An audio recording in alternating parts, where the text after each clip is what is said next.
Salut la compagnie, c'est Jules Melon et aujourd'hui dans la Ciné Critique, je suis dans la Melon Mobile pour vous parler d'une nouveauté sortie cette semaine en salle en France, Renfield. Et oui, la comédie horrifique que beaucoup de gens attendaient parce que dans le rôle principal, ou pas justement, nous avons Nicolas Cage qui joue Dracula.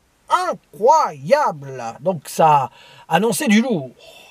Mais par contre, dans le rôle de Renfield, on a le jeune qui commence quand même un petit peu à vieillir, Nicholas Hoult, est également présente en tant que rôle principal Awkwafina qui joue une policière. On peut aussi citer les présences de Ben Schwartz et de Shohreh Aghdashloo qui interprètent des mafieux. Et qui réalise cette œuvre un certain Chris McKay, à qui l'on doit Lego Batman, que je n'ai pas vu, et The Tomorrow War, qui est sorti sur Amazon, je crois. Alors, ça je l'ai vu, mais alors j'ai complètement oublié tellement c'était Osef. Et il faut savoir que ce Renfield, à la base, pourrait, après tout on ne sait jamais, mais bon, je pense que ça va aurait dû, être dans le Dark Universe, qui n'est pas forcément relancé ici. Vous savez, il y a cette tentative d'Universal de ressusciter ces monstres ancestraux et d'en faire une nouvelle franchise, mais avec le fiasco et le flop total, y compris sur le plan cinématographique, que fut La Momie avec Tom Cruise, je crois que ça a été abandonné. Mais le projet ici a été un petit peu ressuscité quelque part grâce à Robert Kirkman, qui a écrit une histoire autour, l'auteur entre autres des comics The Walking Dead. Ça promettait peut-être du coup quelque chose d'assez visuel. Et c'est l'histoire donc de Renfield, qui est le serviteur attitré du maître des ténèbres, Dracula, le vampire, mais qui, de nos jours, donc 90 ans après, on a ras-le-bol, enfin 90 ans après, l'œuvre qui est référencée au début, enfin, vous m'avez compris, quoi. Longtemps après, bref, il commence à en avoir ras-le-bol, parce qu'il se rend compte que cette relation qu'il a avec ce vampire immortel est absolument toxique. Et oui, il prend conscience de cela, il va même participer à un groupe de parole, et peut-être se dire, tiens, Dracula ne serait-il pas un pervers narcissique, enfin un démon, il va essayer de vaincre ses démons, peut-être s'émanciper. Mais ça ne va pas être simple, parce que Dracula, il a besoin de lui pour se régénérer et se nourrir, et il ne va pas lâcher sa proie facilement, comme dans une relation toxique. Alors c'est amusant entre guillemets, parce que il y a quelques jours je vous ai parlé de ce très bon film, très dur, très social, L'amour et les forêts, qui parlait justement d'un pervers narcissique qui vraiment dominait et rendait très malheureuse une femme. Là on a un petit peu ça, mais sur un ton beaucoup plus léger et horrifique, mais c'est quand même très léger.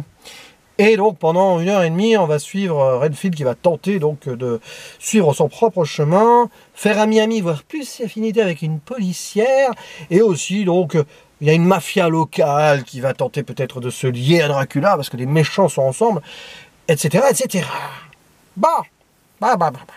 Est-ce que ce film est bon? Franchement non, mais bon, clairement. Hein. Par contre, sur le plan divertissement, totalement freestyle, ça passe.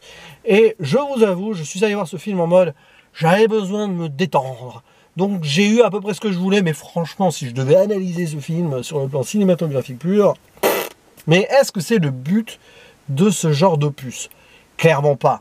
Franchement, quand on va voir ça, on sait que ça va être un petit peu chouchoulol, quoi, hein, comédie horrifique, un petit peu à l'image de L'Exorciste du Vatican il y a quelques jours, mais dont je n'attendais absolument rien, et même qui m'a positivement surpris. J'avais été l'un des rares à dire du bien de L'Exorciste du Vatican avec Russell Crowe. Là, ouais, à la rigueur, Nicolas Cage fait du Nicolas Cage. En Dracula, il y a des moments assez iconiques quand même, où il cabotine, mais aussi où il joue la classe, quoi, séducteur. Il est bon, hein, Nicolas Cage. Mais finalement, on le voit très peu, parce que c'est pas le rôle principal. Parce que le film ne s'appelle pas Dracula, mais Renfield. Et au final, tout ce qui tourne autour de Renfield, cette policière et tout, qui a un souci parce que son père est mort, elle veut le venger, et puis il y a la mafia autour. Mais qu'est-ce qu'on s'en fiche? C'est un peu le problème du film, c'est que l'intrigue principale, on n'en a pas grand-chose à faire. Et ouais. Heureusement, on a quelques scènes d'action sympathiques, même si c'est pas non plus le top du top. Hein, elles sont quand même en mode dérision. Évidemment, à un moment, on la voit dans la bande-annonce, celle-là, où il va couper un gars en deux trous, puis il fait coucou au ralenti. Ouais, ok. Et puis il n'y en a pas tant que ça, en fait, même si le film s'ouvre là-dessus et tout, un petit peu. Oh ouais, c'est spectaculaire, et ça gicle le sang de partout. Il y a des aspects visuels intéressants, qui d'ailleurs viennent tout droit du comics, mais c'est très peu. Hein. Voilà, par exemple, à un moment, il y a un coup et on voit le squelette, le sang qui sort de là pour montrer comment ça fonctionne. Hein. Dans tout le film, on se demandait, mais pourquoi ces corps oui, je peux faire la liaison si je veux. Ces corps explosent. Hein. Bah, on le voit à un moment, en mode rayon X. Mais sinon, voilà, hein, c'est vraiment le genre de film. J'allais dire Osef. Techniquement, sur le papier, oui. Mais si vous voulez passer un petit moment sympathique, pourquoi pas. Le seul problème, c'est que cette thématique du pervers narcissique au milieu, ce fond social, qui parfois est quand même traité de façon sérieuse, avec ses réunions, ses questionnements de Renfield, eh ben, techniquement, sur le papier, vu la tonalité du métrage, ça n'a rien à faire là. Enfin, ça peut faire réfléchir, oui. Mais comme c'est pris à la légère, avec un ton faussement dramatique au milieu, bah... Bon, après, c'est intéressant, si on veut, hein, c'est peut-être maladroit quand même, de mettre en parallèle le démon Dracula, qui est un méchant d'un couple qui veut maîtriser, oui, esclave, maître, oui, si on veut. Mais bon, ouais, enfin, l'idée est peut-être un peu bizarre sur le papier quand même, parce qu'on tourne en dérision des faits qui font vraiment souffrir des gens pour de vrai. Bon, ouais. Qu'est-ce qu'on en fait? Ben, pas grand-chose. C'est une histoire de tentative de récupération d'humanité, de s'émanciper de certaines choses, et même le personnage d'Awkwafina, si on veut. Mais bon, ça va pas très loin, quoi. Il n'y a aucun développement. Là où, par exemple, l'exorcisme du Vatican, que j'avais apprécié, donc, bah, je n'attendais rien, c'est un peu comme ça aussi, mais on allait dans la psychologie, l'église, les péchés des prêtres, il y avait quand même, ça réussissait un petit truc. Là, non. Voilà. Mais bon. On va pas non plus trop demander, mais c'est vrai que c'est le genre de film très dispensable. Voilà. Et sinon, qu'est-ce que je veux dire? Ah oui, bah quand même, Universal, donc Dark Universe. La référence du début, bon, j'ai été surpris peut-être, mais donc très dirigé vers le Dracula de 1931 de Todd Browning. Qui n'est pas ma version de Dracula préférée d'ailleurs, bon, peu importe, mais l'hommage est là. Tant c'est si bien quand on met Nicolas Cage, vraiment, on l'incruste sur Bela Lugosi, qui faisait Dracula à l'époque, on prend les images d'archives et on remet les deux acteurs principaux, et en fait, donc, ce Renfield, c'est la suite, eh oui, c'est la suite, du Dracula de 1931, mais modernisé. Ouais, bah ouais, pourquoi pas. Bah, après tout, Universal a les droits. Je pense pas que c'était prévu dans le Dark Universe de base, quoique, allez savoir. Mais là aussi, c'est vraiment du clin d'œil qui est référencé au début, esthétiquement, il y a des trucs qui sont sympas. Mais sinon, voilà. Et sinon, d'ailleurs, sur le plan globalement visuel, à part les scènes d'action, un peu de comics, et encore, ça aurait pu être beaucoup plus assumé, je trouve que c'est un peu léger, un peu paresseux. On a cette colorimétrie très verte-rouge, oui, vert, dès qu'on est dans l'antre de Dracula, avec le rouge du sang, le vert et le rouge, hein, couleur un peu comme ça, qui fait peur, le rouge, le sang, enfin, ouais, colorimétrie qui est un peu très typé de ce genre de film-là, un peu d'ailleurs dérision de l'horreur. On avait presque ça dans l'exorcisme du Vatican à un certain moment. Ouais, pourquoi pas. Pourquoi pas.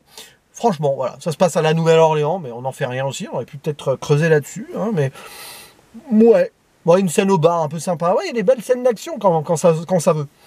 Mais finalement, c'est peut-être pas hyper assumé ultimement sur le déjanté ultime non plus. C'est un film qui essaye de tempéré, donc avec ce côté dramatique, ça ne fonctionne pas tout le temps. C'est dommage, ça aurait pu aller beaucoup plus dans l'extrême. Et finalement, on peut rester sur notre fin. Ouais, finalement, en parlant de ce film, ouais, c'est moyen. Mais pourquoi pas, si vous voulez vous détendre.